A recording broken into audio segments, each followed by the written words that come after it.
자, 오늘 하나님께서 우리에게 주신 말씀 잠언 24장 17절에서 22절까지 말씀을 합독을 하도록 하겠습니다.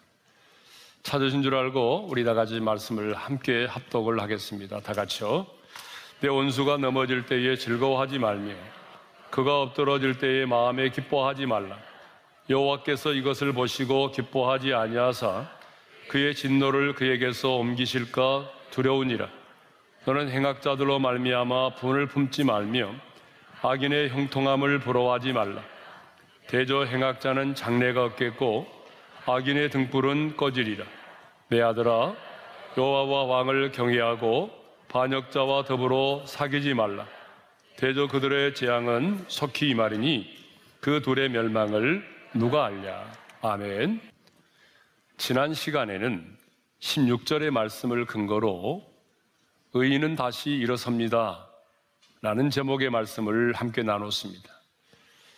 우리 다시 한번 16절의 말씀을 함께 읽겠습니다. 다 같이요. 대저 의인은 7번 넘어질지라도 다시 일어나려니와 악인은 재앙으로 말미암아 엎드러지느니라. 자, 여기 의인과 악인이 나오는데요, 여기 나오는 의인과 악인은 어떤 사람일까요? 지난 시간에 말씀드린 것처럼 우리는 내 자신의 주관적인 관점에서, 그리고 도덕과 윤리적인 관점에서 의인과 악인을 이해하려고 합니다. 그러나 하나님은 성경을 보게 되면 의인과 악인을 우리가 생각하는 그런 관점이 아닌 하나님과의 관계 속에서 설명한다고 하는 것입니다. 그러니까 예수를 믿음으로 제3을 받고 하나님과 관계가 맺어진 사람으로서 하나님을 의식하고 하나님을 의지하는 사람을 성경은 의인이라고 말합니다. 반면에 악인은 그러면 어떤 사람일까요? 악인은요, 하나님과 관계가 맺어져 있지 않는 사람, 다시 말하면 하나님의 존재를 부정하고 그 마음에 하나님 두기를 싫어하는 사람이죠. 여러분, 하나님의 존재를 부정하고 그 마음에 하나님 두기를 싫어하는 사람이니까 당연히 하나님을 의식하지도 않고 하나님을 의지하지도 않고 하나님과는 상관이 없는 사람으로 살아가겠죠. 바로 이 사람을 성경은 악인이라고 말합니다. 그러면 왜 하나님은 하나님의 존재를 부정하고 그 마음에 하나님 두기를 싫어하고 하나님과는 상관없이 살아가는 그 사람을 악인이라고 말하고 어리석은 사람이라고 말할까요? 그것은 하나님의 형상대로 지음을 받은 인간이 하나님께서 창조하신 세상 속에서 하나님께서 베풀어 주신 일반의 은총을 받고 살아가면서도 하나님을 부정하고 그 하나님을 대적하는 것만큼 하나님 앞에서 악한 것이 없기 때문이죠. 그렇습니다. 사람의 관점이 아닌 하나님의 관점에서 보게 되면 하나님의 존재를 부정하고 그 마음에 하나님 두기를 싫어하며 하나님과 상관없이 살아가는 사람이 악인인 것입니다. 오늘 본문 역시 악인에 대하여 말씀하고 있습니다. 하나님의 사람인 우리는 악인에 대하여 어떠한 생각을 가져야 되고 우리들 주변에 있는, 그리고 내가 매일 만나고 있는 그런 악인을 어떻게 대하며 살아가야 하는지 악인에 대하여 말씀하고 있습니다. 오늘 본문 잠언 24장 17절에서 22절에 보게 되면 악인이라고 하는 말이 2번 나오고요, 원수라는 말이 1번 나옵니다. 그리고 행악자라는 말이 2번 나오고 반역자라고 하는 말이 1번 나와요. 그러니까 원수, 행악자, 반역자. 여러분, 이 말도 넓은 의미에서 보게 되면 다 악인의 범주에 속한 말이죠. 그렇기 때문에 오늘 본문은요, 악인에 대하여 다루고 있다는 것입니다. 먼저 원수의 넘어짐을 즐거워하지 말고 기뻐하지 말라고 말씀을 하고 있습니다. 자, 17절의 말씀을 우리 함께 읽겠습니다. 다 같이요. 내 원수가 넘어질 때에 즐거워하지 말며 그가 엎드러질 때에 마음에 기뻐하지 말라. 여기 나오는 원수는 방금 말씀드린 것처럼 악인을 말하죠. 그러니까 예수를 믿음으로 하나님과 관계를 맺고 살아가는 의인된 저와 여러분은 악인의 넘어짐을 어떻게 하라고요? 즐거워하지 말라는 거예요. 악인이 엎드러졌을 때에 그 엎드러짐을 기뻐하지 말라는 거예요. 그런데 우리 안에는요, 타락한 죄성으로 말미암는 비교의식과 경쟁의식이 자리 잡고 있어요. 그래서 상대의 불행이 나의 행복이 되고 상대의 넘어짐이 기쁨이 될 때가 얼마나 많은지 몰라요. 여러분, 운동할 때도 보게 되면 상대방의 선수가 실수를 했을 때 여러분 얼마나 기쁜지 몰라요. 여러분, 운전을 할 때도 마찬가지잖아요. 내가 가는 길은요, 차가 밀리지 않아서 싱싱 달리고 나의 반대 차선이 정체를 겪고 있으면 얼마나 기분이 좋아요. 아무튼 타락한 죄성을 가진 우리는 나를 대적하고 주는 것 없이 나를 미워하는 자가 넘어지고 엎드러져서 일어나지 못하는 모습을 보게 되면 육회 상쾌 통쾌합니다. 아니, 막 벅찬 감격이 파도처럼 밀려옵니다. 하늘을 날 듯이 막 기뻐요. 솔직히 우리의 심정은 우리의 원수가 사라져버렸으면 좋겠다라고 하는 생각을 가지고 있어요. 이게 우리의 모습이에요. 사실 한 사람도 예의가 없어요. 그런데 우리 하나님은요, 우리의 원수들이 넘어질 때 즐거워하지 말라고 말씀하세요. 우리의 원수들이 엎드러졌을 때에 마음에 기뻐하지 말라고 말씀하십니다. 비록 나를 힘들게 하고 내 눈에서 피눈물을 쏟게 만들고 내 가정을 무너뜨리는 원수라 할지라도 그가 넘어져서 고통당하는 모습을 보면 즐거워하지 말라는 거예요.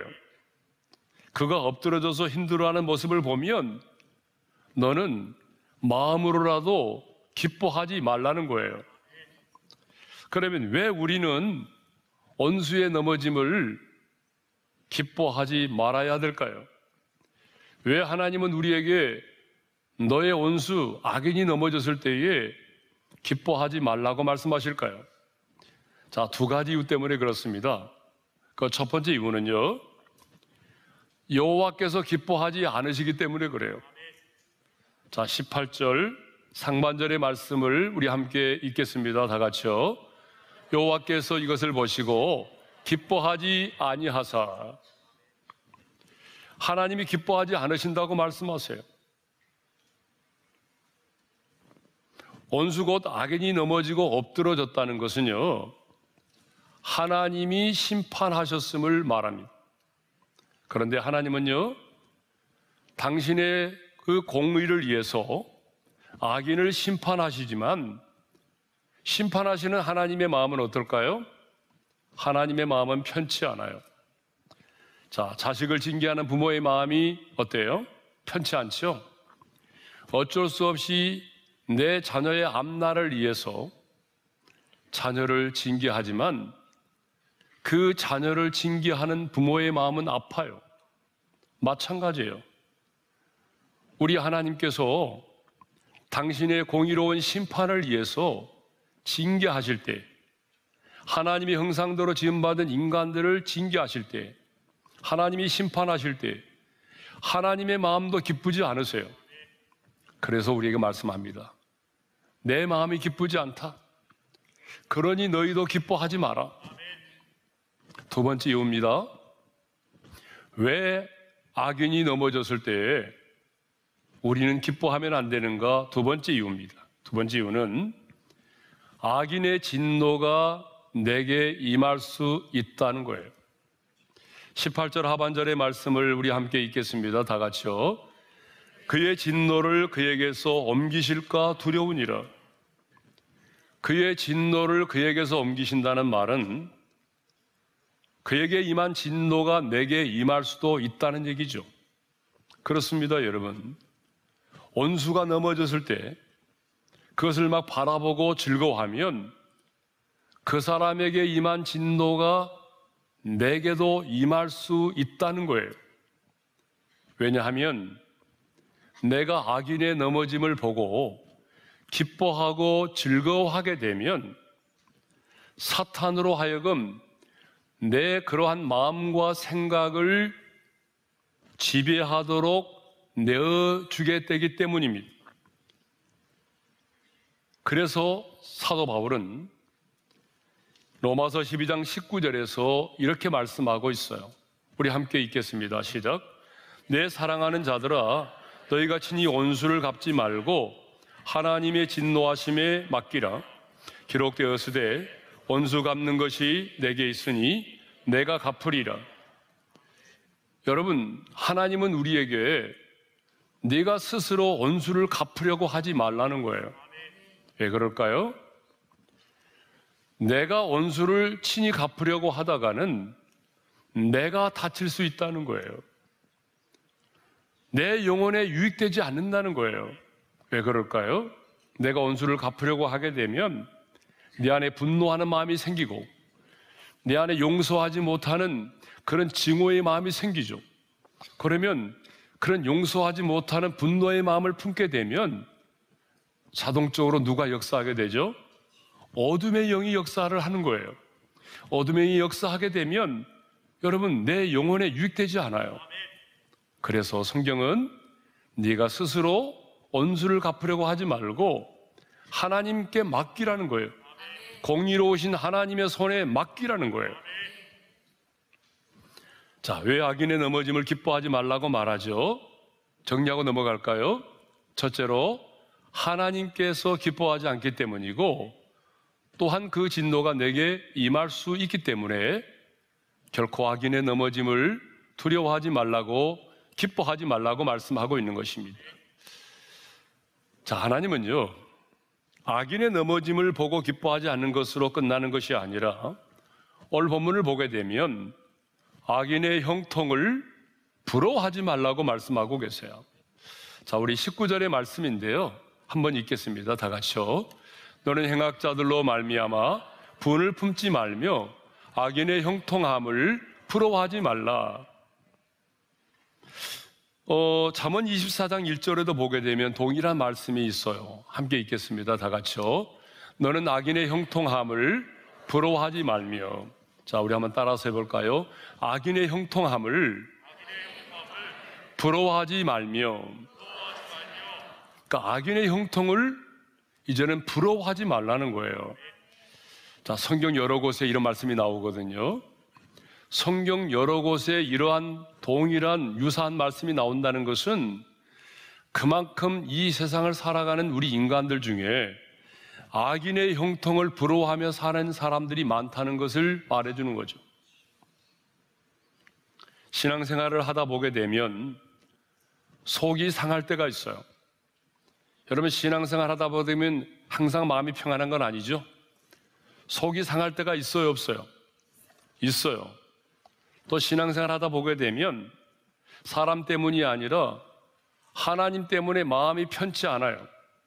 사람 때문이 아니라 하나님 때문에 시험에 들 때가 있어요. 아니, 하나님을 향하여 의문이 풀리지 않을 때가 있어요. 예? 여러분, 분명히 있다고요. 없다고 말하는 사람은 진지하게 신앙생활을 해본 적이 없기 때문에 그래요. 정말 진지하게 신앙생활을 해본 사람은 하나님 왜 그럴까?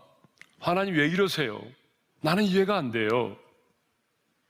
그래서 하나님이 행하시는 일에 대해서 의구심이 들기도 하고 하나님이 행하시는 일 때문에 마음이 편치 않을 때가 많아요. 여러분, 그때가 언제죠? 여러분, 악인의 형통함을 볼 때예요. 악인이 잘 나가는 것을 볼 때입니다. 우리가 생각할 때는 하나님이 살아계시고 또 우리 하나님이 공의로우신 하나님이시라면 이 땅에서도 의인은 잘되고 형통하고 악인은 항상 고난과 고통 가운데서 오적거리며 살아야 되죠.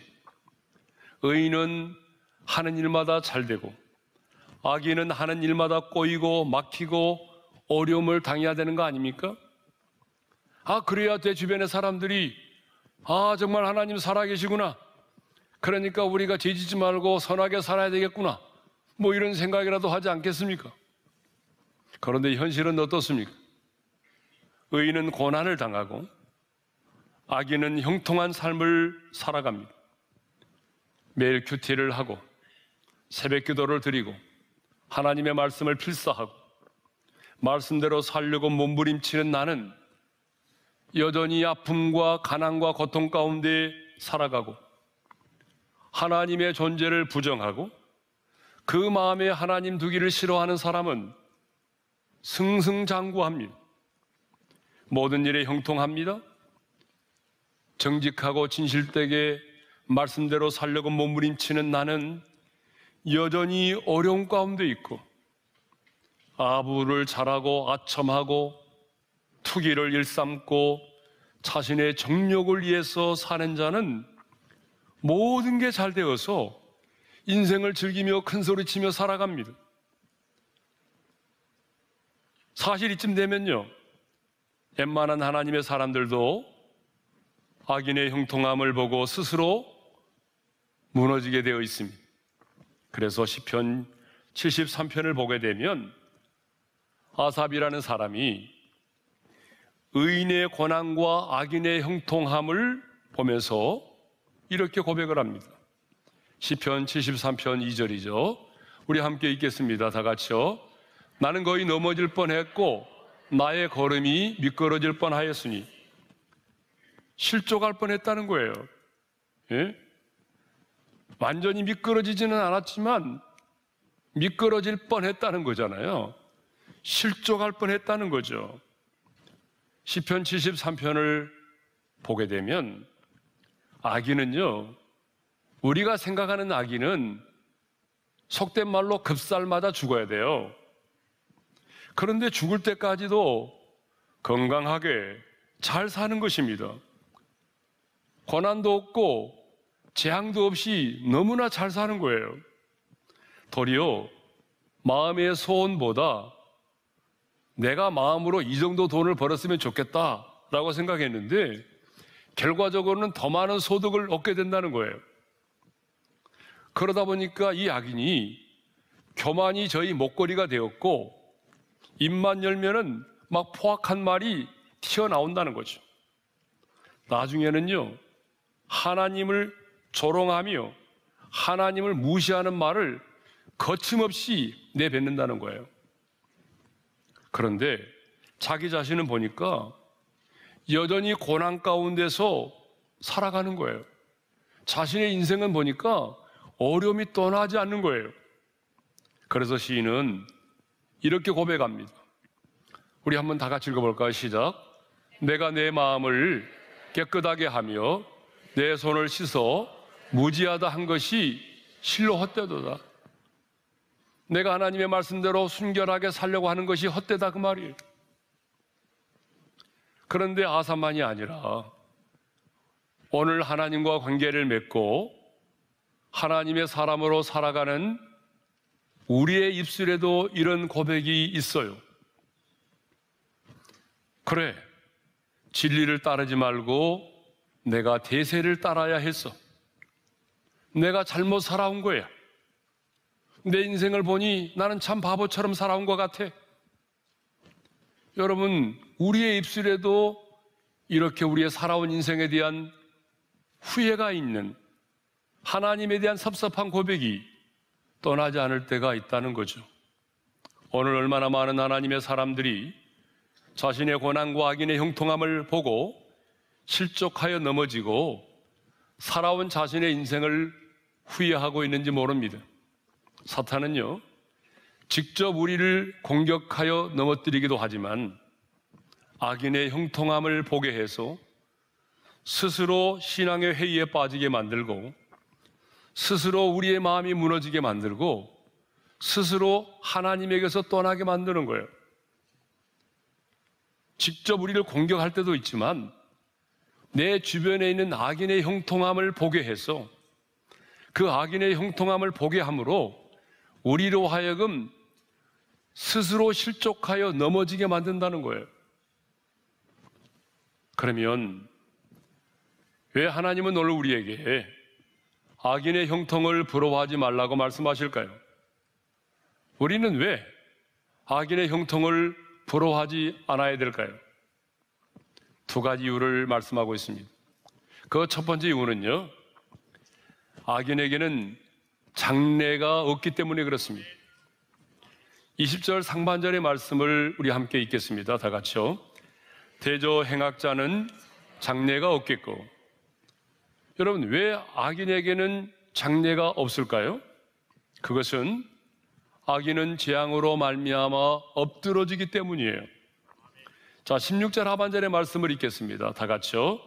악인은 재앙으로 말미암아 엎드러지느니라. 의인은 7번 넘어져도 다시 일어나지만 악인은 재앙으로 말미암아 엎드러진다고 그랬어요. 엎드러진다는 말은 다시 일어서지 못한다는 거예요. 그러면 왜 엎드러졌을 때 다시 일어서지 못할까요? 소망이 없기 때문에 그래요. 여러분, 우리 주변의 사람들을 보세요.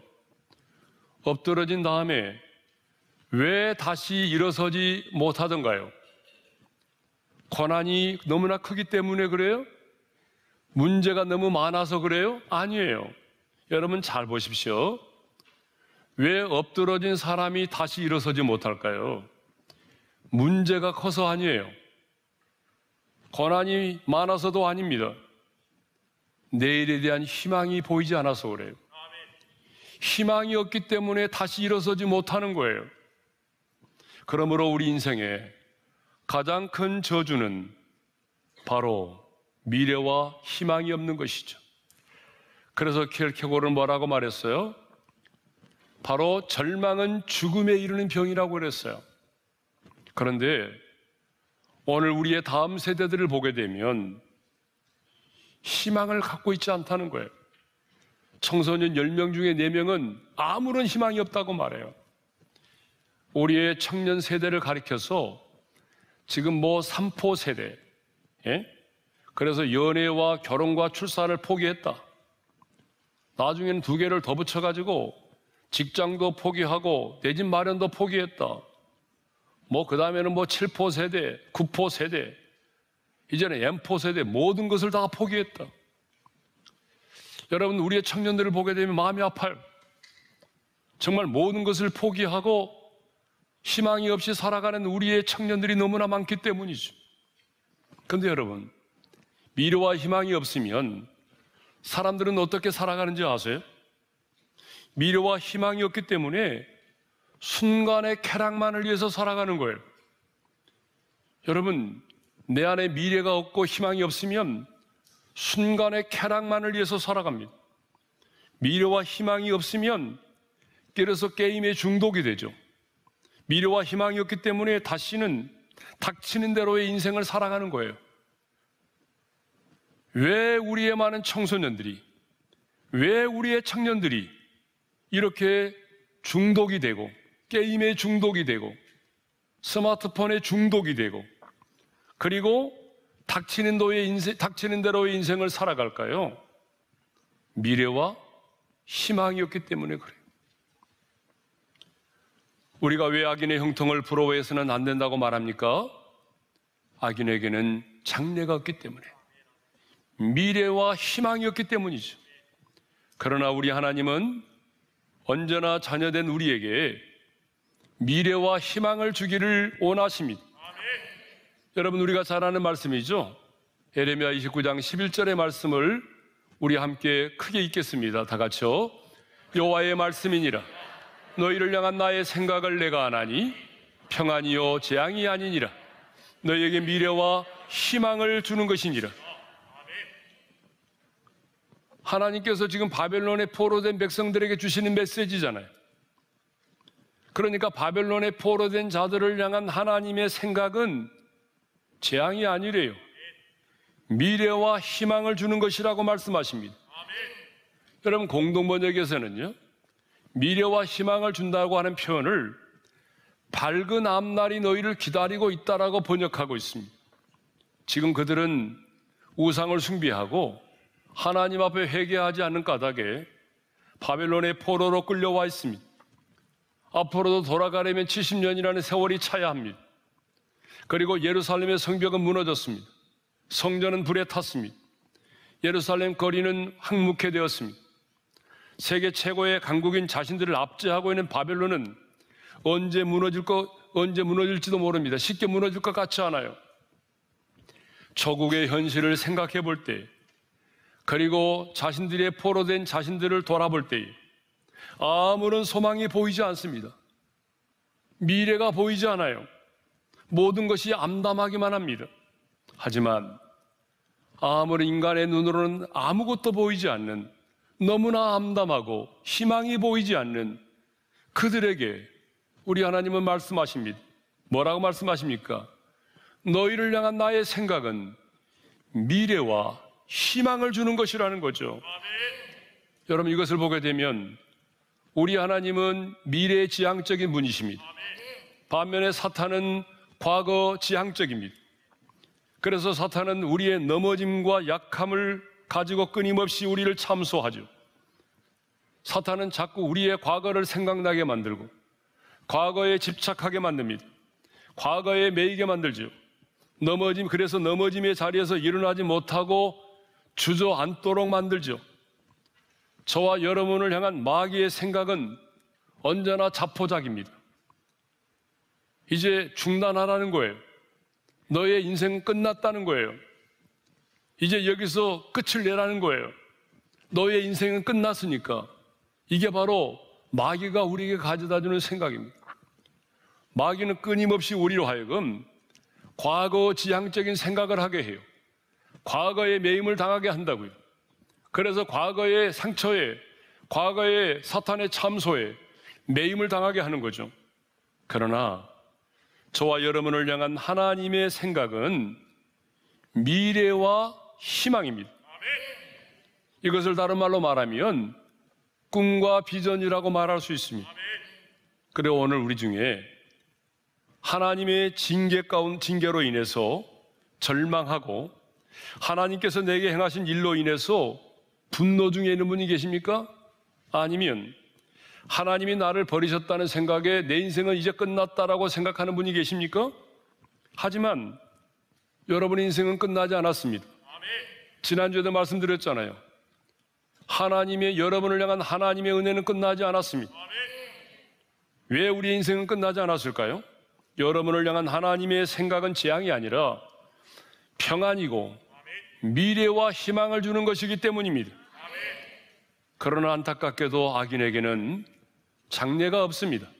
미래와 희망이 없습니다. 미래와 희망이 없기 때문에 엎드러지면 다시 일어서지 못합니다. 악인은 지금 잘 되는 것 같지만 장래가 없습니다. 그러므로 하나님은 오늘 저와 여러분에게 악인의 잘됨을, 악인의 형통함을 부러워하지 말라고 말씀하십니다. 왜 우리는 악인의 형통을 부러워하지 말아야 될까요? 두 번째 이유입니다. 두 번째 이유는 악인의 등불은 꺼지기 때문이죠. 자, 20절 하반절의 말씀을 읽겠습니다. 시작. 악인의 등불은 꺼지리라. 지금 우리의 눈에는요, 악인의 등불이 막 빛나 보입니다. 지금 우리의 눈에는 악인의 등불이 너무나 화려하게 보입니다. 그래서 많은 사람들이 그 악인의 등불을 보고 부러워합니다. 아니, 수많은 사람들이 그 악인의 등불을 보고 몰려들기 시작합니다.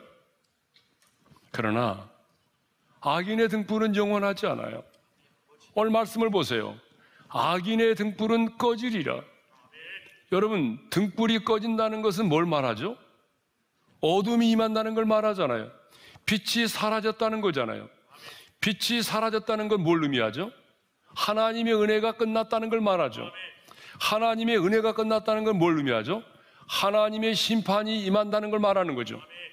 그러면 악인이 받을 심판은 무엇일까요? 악인은 어떤 심판을 받게 될까요? 시편 9편 17절입니다. 읽겠습니다. 다 같이요.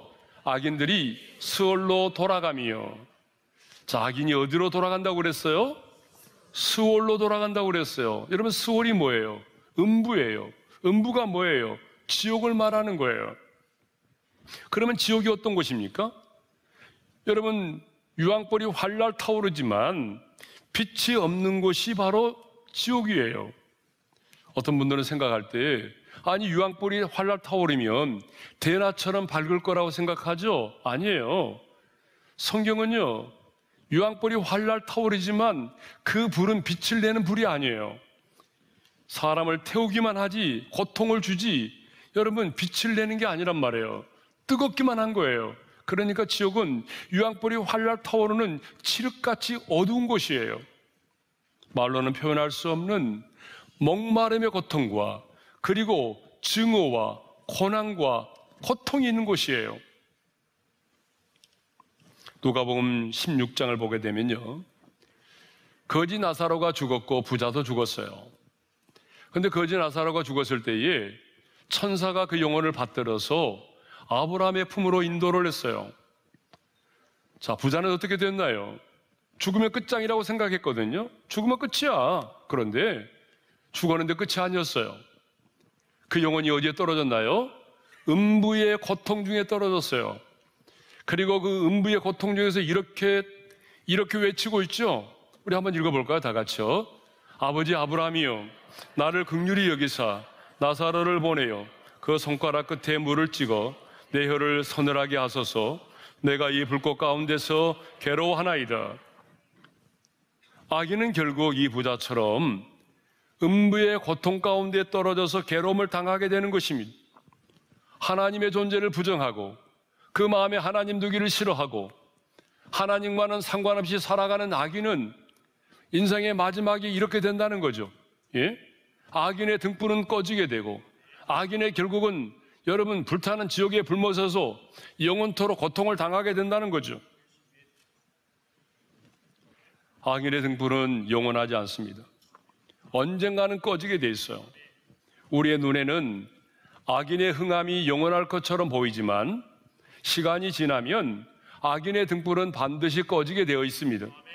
그래서 다윗은요, 시편 37편 1절에서 이렇게 고백하잖아요. 다 같이요. 악을 행하는 자들 때문에 불평하지 말며 불의를 행하는 자들을 시기하지 말지어다. 왜 그들을 악을 행하는 자들을 불평하지 말고 시기하지 말라고 말하는지 아세요? 그 다음 구절에 이렇게 말씀하고 있어요. 다 같이요. 그들은 풀과 같이 속히 배임을 당할 것이며 푸른 채소같이 세잔할 것이미로다.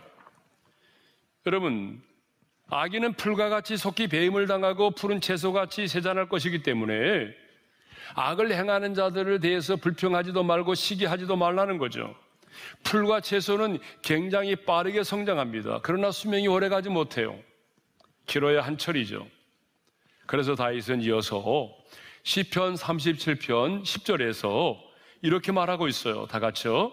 잠시 후에는 악인이 없어지리니 내가 그것을 자세히 살필지라도 없으리로다. 잠시 후에는 없어지고 만다는 거죠. 그래서 본문 22절에도 보게 되면 악인들에게 재앙이 속히 임할 것이라고 말하고 있어요. 22절의 말씀을 읽겠습니다. 대저 그들의 재앙은 속히 임하리니 그 둘의 멸망을 누가 알랴. 여기서 말하는 재앙은 하나님의 공의로운 심판을 말합니다. 악인을 향한 하나님의 심판이 더딘 것처럼 보이지만 때가 되면 반드시 하나님이 심판하신다는 거죠. 자, 그런데 우리의 눈에는 악인의 형통이 영원할 것처럼 보일 때가 많아요. 그 이유는 뭘까요?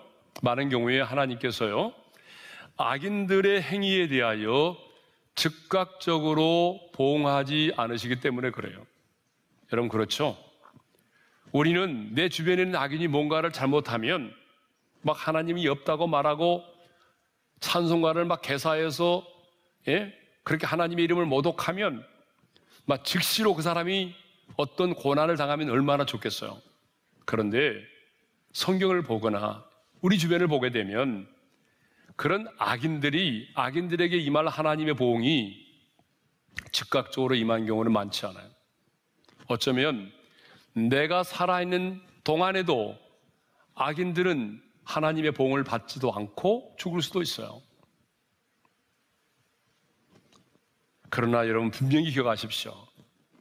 잠시 후면 악인이 사라진다고 말하잖아요. 악인의 번영이 오래가지 못한다는 거예요. 반드시 하나님께서 악인의 등불은 꺼지리라는 말씀처럼 하나님이 그 악인에 대해서 심판하신다는 것입니다. 그러므로 여러분, 악인의 형통을 부러워하지 않기를 바랍니다. 악인의 형통과 번영을 인하여 불평하지 않기를 바랍니다. 그런데 너무나 많은 하나님의 사람들이 악인과 자신을 비교하면서 악인의 성공과 출세를 부러워합니다. 그러나 이것은 꼭 뭐와 같으냐면요, 모래 위에다가 여러분 화려한 집을 지어놓은 것을 보면서 부러워하는 사람과 같아요. 여러분, 모래 위에 아무리 화려한 집을 지어놔도 바람이 불고 창수가 나면 그 집은 무너지고 마는 거예요.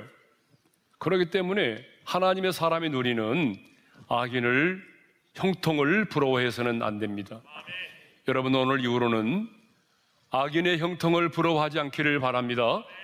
내 인생이 아무리 힘들고 십자가를 지고 주님을 따르는 길이 너무나 버거워서 주님 아시죠?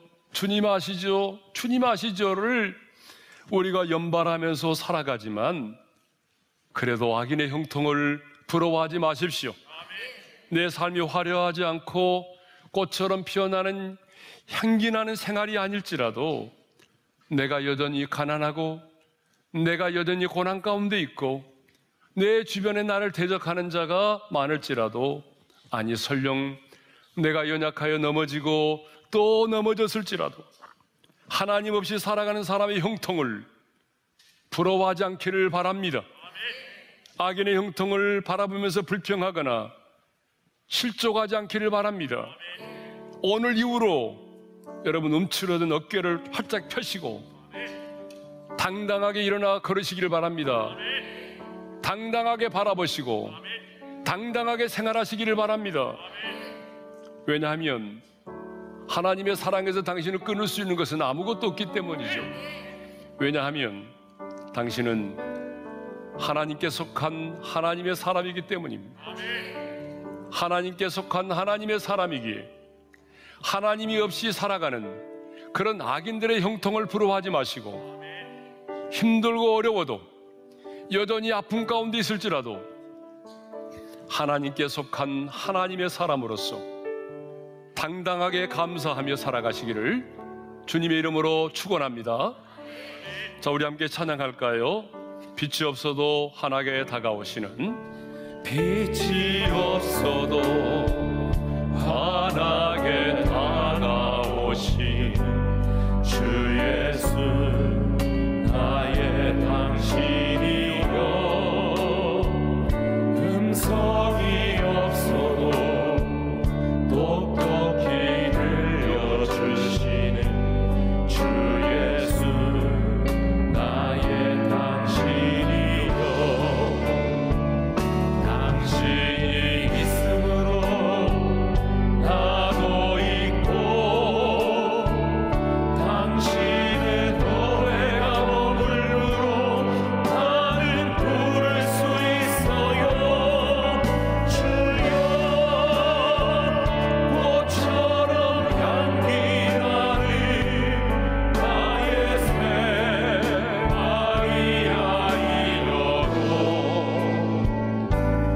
나는 당신이 좋을 수밖에 없어요. 주 예수, 나의 당신이.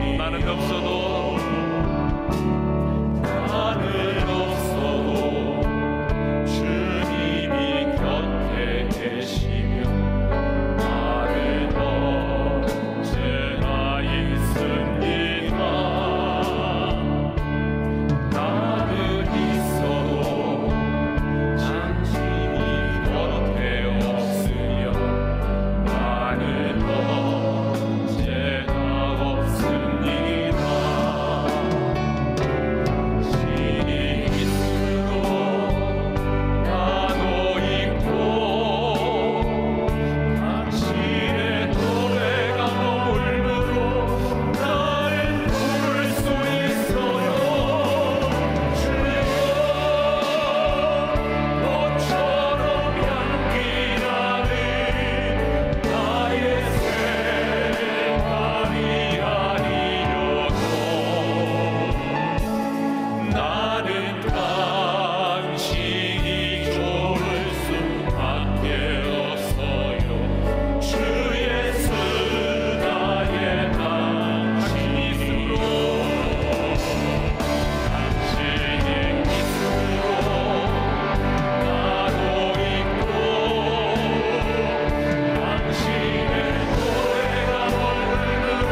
주신 말씀 우리 마음에 새기면서 눈을 감고 한번 기도할까요? 오늘 주님은 우리에게 말씀합니다. 악인의 넘어짐을 기뻐하고 즐거워하지 말라. 내가 기뻐하지 않는다. 악인의 넘어짐을 기뻐하고 즐거워하지 마라. 하나님의 진노가, 악인에게 임한 그 진노가 내게 임할 수 있기 때문이라는 거죠. 더 나아가 하나님 우리에게 말씀하십니다. 악인의 형통을 부러워하지 마라. 악인은 장래가 없느니라. 미래가 없다는 거죠. 악인의 등불은 꺼지고 만다는 거예요. 악인의 등불이 아무리 화려하게 보여도 그 등불이 꺼지는 날이 온다는 거예요. 하나님의 은혜가 중단되고 어둠이 임하고 하나님의 심판이 시작되는 그날이 온다는 거예요.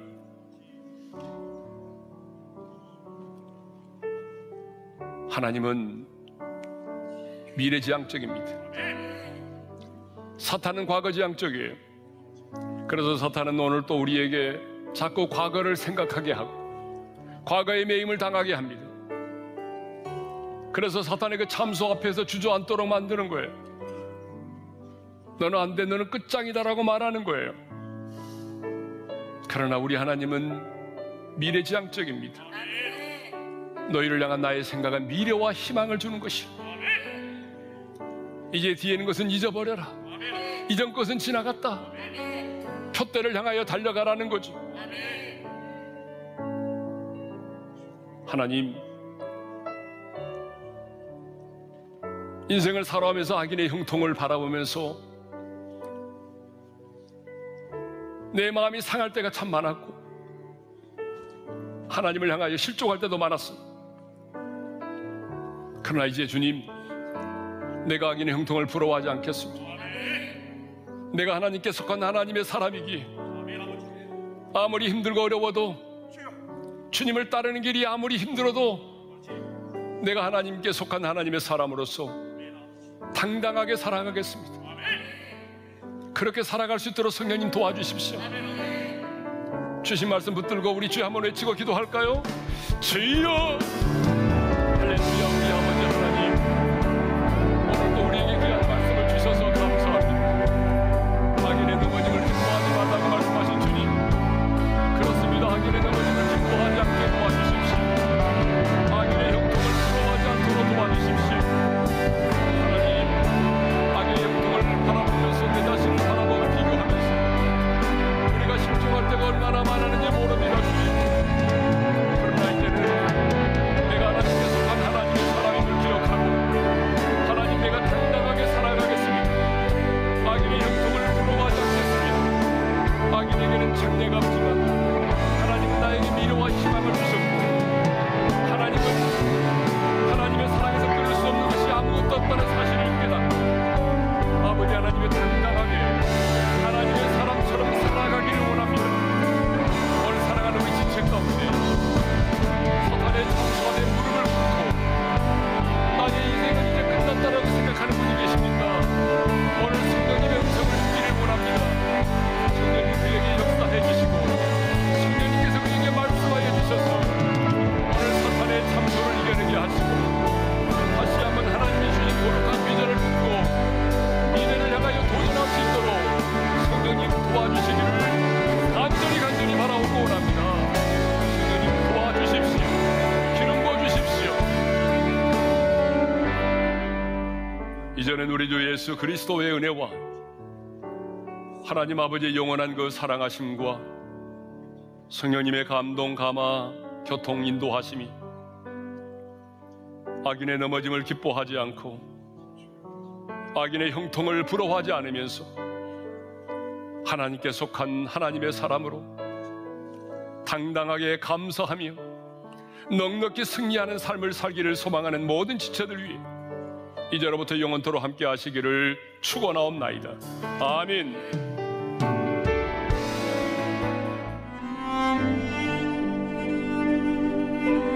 지금은 미디어 선교를 위한 헌금 시간입니다. 이 예배를 통해 삶 가운데 은혜와 회복이 충만하시기를 간절히 기도합니다.